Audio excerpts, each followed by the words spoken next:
निशा और माधवी फ्रेंड्स थी। निशा जहां अमीर घर की लड़की थी तो वहीं माधवी एक गरीब परिवार से थी, लेकिन फिर भी उन दोनों में दोस्ती काफी ज्यादा गहरी। आज वैलेंटाइन डे था। वाह माधवी, तुम इस ड्रेस में कमाल के लग रही हो। और तुम भी निशा। Thank you. तो तुम दोनों भाइयों ने आखिर हम दोनों बहनों को फंसा ही लिया। हाँ अच्छा जी, हमने तुम्हें फंसा लिया या तुमने हमें फंसा लिया? हाँ, हम हैं भी तो इतने हैंडसम, क्या करें? अरे जाओ जाओ अपने मुंह मियां मिट्टू, तुम लड़के तो बस हमेशा अपनी तारीफ करते रहते हो। अच्छा ये बताओ, तुम दोनों शादी कब कर रही हो हमसे? विवेक, मैं एक गरीब परिवार से हूँ। निशा की गरीब सहेली बनने के ताने मुझे हमेशा लोगों से सुनने पड़ते हैं। अब तुमसे भी मैं शादी कर लूंगी तो लोग तो ना जाने मुझे कैसे कैसे ताने देंगे। ओए, तू ना लोगों की चिंता मत कर, और तेरे माँ बाबा को मैं मना लूंगी। अरे यार सोचना, हम दोनों एक ही घर में रहेंगे, हम चारों खूब मस्ती करेंगे, घूमेंगे फिरेंगे, खूब धमाल करेंगे, बड़ा मजा आएगा। कुछ दिनों बाद उनके सब परिवार वाले एक दूसरे से मिलते हैं, फिर सबकी रजामंदी से उनकी शादी हो जाती है।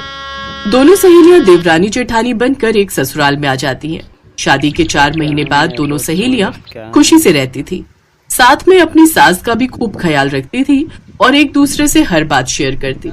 उनके पति अपना बिजनेस चलाते थे। धीरे धीरे दोनों भाइयों में काम को लेकर अनबन होने लगी। ये तुम क्या करने वाले थे अर्जुन?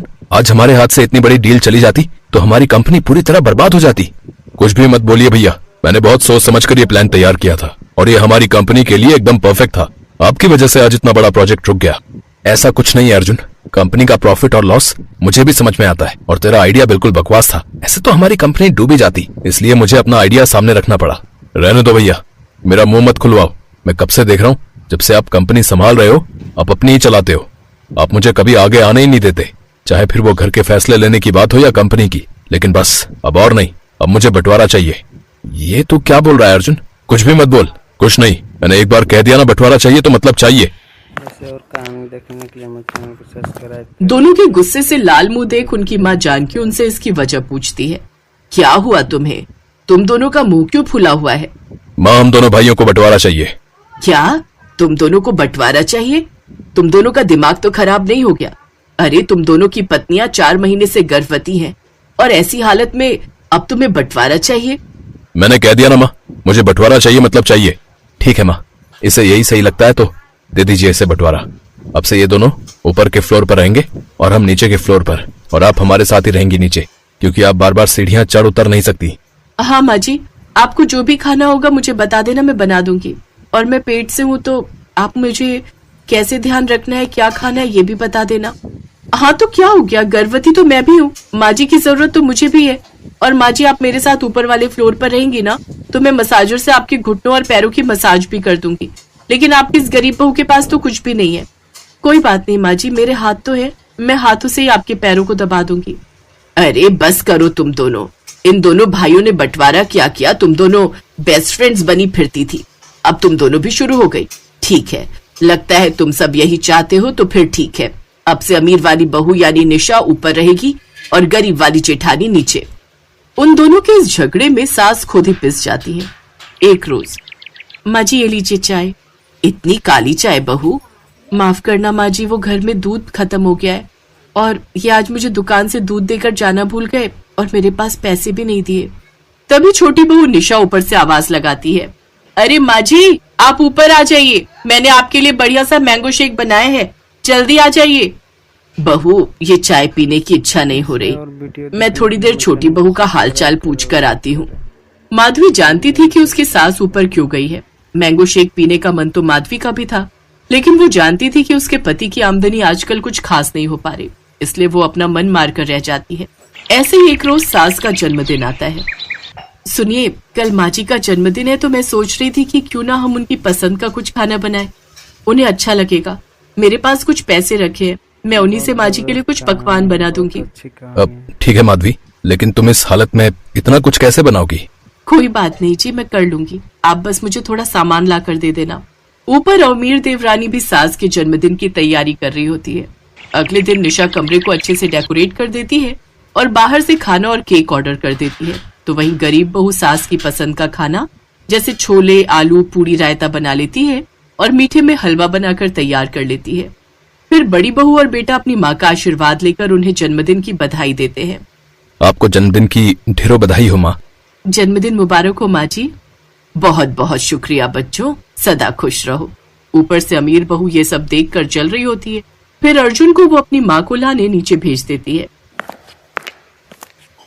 माँ, हम भी आपका जन्मदिन मनाना चाहते हैं। मैं और निशा कब से आपके आने की राह देख रहे थे। निशा ने आपके लिए केक और बाहर से खाने का ऑर्डर किया है। फिर जानकी अर्जुन और निशा के साथ ऊपर जाती है, केक काटती है, फिर बाहर का थोड़ा सा खाना भी खाती है और सबके साथ डांस करती है। बस बच्चों, अब मैं बहुत थक गई नाच कर और अब पेट भी भर गया। अच्छा, अब मैं नीचे चलती हूँ, आराम कर लेती हूँ। कुछ देर बाद जानकी सीढ़ियों से नीचे उतर कर आ रही होती है कि तभी उसका पैर फिसल जाता है और उसे चोट लग जाती है। उसे जल्दी से अस्पताल ले जाया जाता है। जो डॉक्टर उसका इलाज करता है वो उनका फैमिली डॉक्टर होता है। क्या बात है विवेक, आंटी को ये चोट कैसे लगी? वो अर्जुन अपनी पत्नी के साथ ऊपर वाले फ्लोर पर रहता है और हम नीचे वाले पर।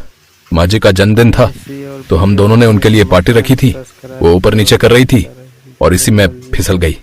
मैं आंटी को अच्छे से जानता हूँ, वो अपनी दोनों बहुओं का अच्छे से ख्याल रख रही होंगी और उनका मन रखने के लिए उनका हर कहा भी मान रही होंगी। लेकिन अब उनकी उम्र नहीं है ऊपर नीचे करने की, इसलिए अब उन्हीं के लिए कम से कम तुम सब एक साथ हो जाओ, नहीं तो ऐसा ना हो कि इस सब में तुम सब आंटी जी को खो दो। उस डॉक्टर की बात उन दोनों भाइयों को समझ आ जाती है। वो चारों एक दूसरे से माफी मांगते हैं। अब वो सब एक साथ खुशी खुशी रहने लगते हैं।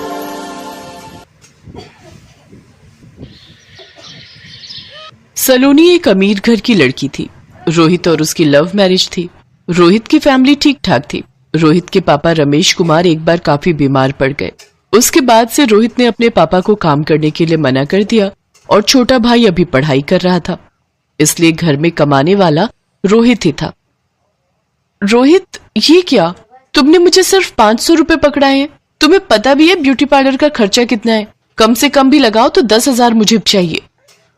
सलोनी, 10,000? कैसी बातें कर रही हो? 1,000-2,000 की बात और है, वो भी मैं तुम्हें बड़ी मुश्किल से निकाल कर दूंगा। पर 10,000 रुपए तुम सिर्फ पार्लर में खर्च कर दोगी तो मुझे तो बाकी घर का खर्चा भी देखना है ना। काश मैंने पापा की बात मान ली होती और तुमसे शादी ना की होती, तो आज मैं अनमोल के साथ कितनी अच्छी लाइफ बिता रही होती।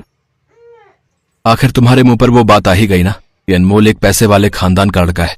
खैर छोड़ो, अब ये सब बातें करके मेरा मन मत दुखाओ। मैं पहले ही बहुत परेशान हूँ। पापा को दवाई दिलाने लेकर जाना है, मैं भी जा रहा हूँ। शादी के बाद रोहित और सलोनी के रिश्ते में खटास आने लगी, जिसकी सबसे बड़ी वजह सलोनी का एक अमीर खानदान की लड़की होना। सलोनी की फरमाइशें बहुत बढ़ती जा रही थी, जिन्हें पूरा करना रोहित के हाथ में नहीं था। पर रोहित अपनी तरफ से पूरी कोशिश करता था कि वो किसी भी तरह सलोनी को खुश रख सके। माँ, सलोनी कहाँ है? बेटा, सलोनी तो बाजार गई हुई है। काफी देर हो गई, एक बार फोन करके देख। हाँ, मैं करता हूँ। वैसे मैं सोच रहा था अगले हफ्ते सलोनी का जन्मदिन आ रहा है, तो क्यों ना हम घर पर एक छोटी सी पार्टी रखें। सलोनी को अच्छा लगेगा। वर्षा दीदी और जीजू को भी बुला लेंगे। हाँ, ये तो बहुत अच्छी बात है बेटा। सलोनी का इस घर में पहला जन्मदिन है। अगर हम उसका जन्मदिन करेंगे तो उसे अच्छा लगेगा। इससे और वीडियो देखने रोहित के लिए बेटा, चैनल को एक काम सब्सक्राइब कर, करो और मेरे जो मित्र हैं उनका केटरिंग का काम है। वो घर में पार्टी की अच्छी व्यवस्था कर देंगे। मैं उन्हें फोन मिला देता हूँ। तभी सलोनी आ जाती है।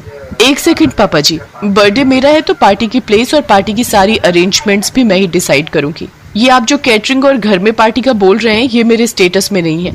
मुझे अपने तरीके से अपना जन्मदिन मनाने की आदत है और मैं पहले ही 7 स्टार होटल में बुकिंग करके आ चुकी हूँ। और हाँ, टेंशन लेने की कोई जरूरत नहीं है। सारा अरेंजमेंट मेरे पापा देख रहे हैं। उन्होंने मुझे अपना क्रेडिट कार्ड दे दिया था, मैं उससे बिलिंग करके घर आ रही हूँ। बस आप सब तैयार रहना, मेरे बर्थडे की शाम 7 स्टार होटल में पार्टी है, तो आप सभी थोड़ा अच्छे से बनकर चलिएगा, मेरी इंसल्ट ना हो बस। सलोनी, ये क्या तरीका है?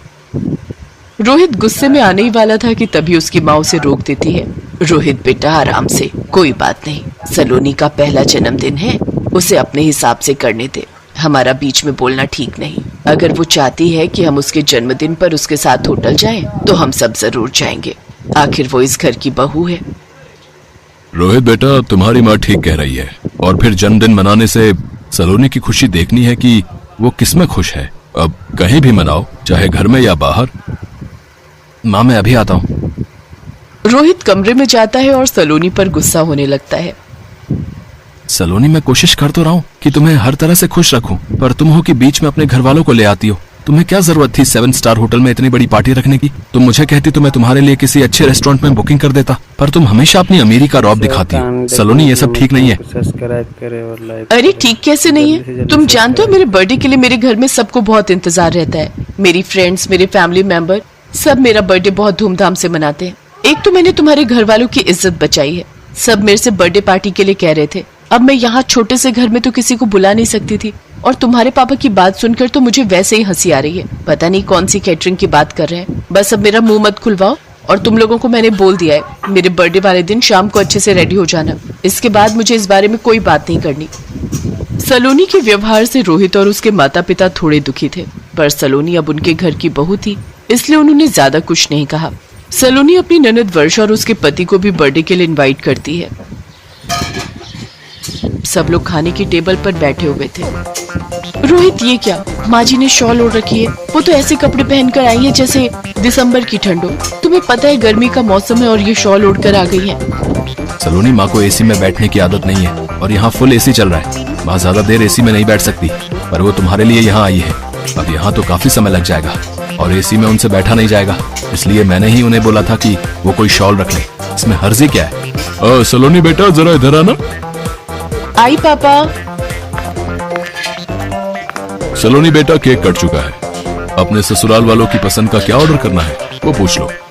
हम सब ने तो अपनी पसंद का ऑर्डर कर दिया है। पापा, ये सब तो वही दाल रोटी खाने वाले हैं। इन सब ने 7 स्टार होटल का खाना शायद ही कभी खाया हो। पहले वो देखो ना, वर्षा दीदी के बच्चे ऐसे कोल्ड ड्रिंक पी रहे हैं जैसे उन्होंने लाइफ में कभी कोल्ड ड्रिंक पी ही ना हो। सच, कैसे गवार ससुराल वालों को बुला लिया मैंने अपनी बर्थडे की पार्टी में।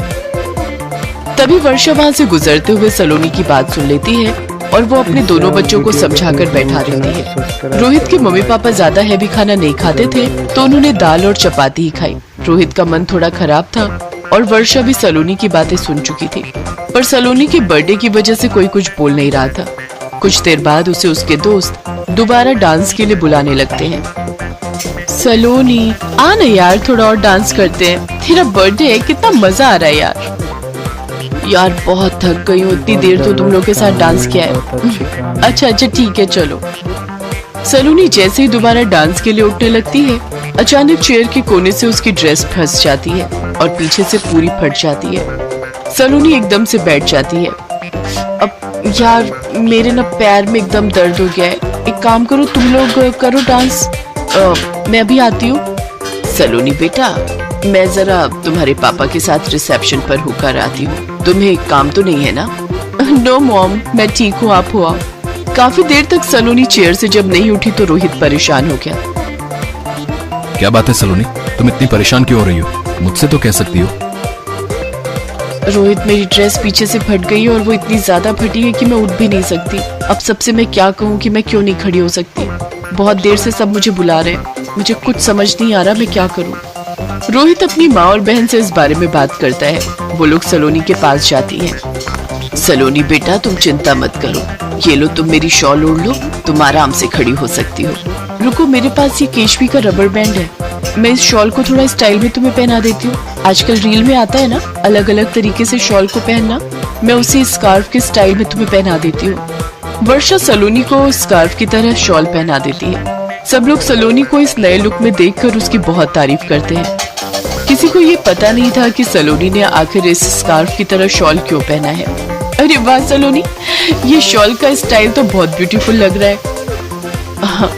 वो मुझे थोड़ी ठंड लग रही थी, इसलिए माँ जी ने अपना शॉल मुझे दे दिया, और वर्षा दीदी ने इसे स्टाइल में पहना दिया। बहुत केयरिंग है मेरे ससुराल वाले, मेरी बहुत केयर करते हैं।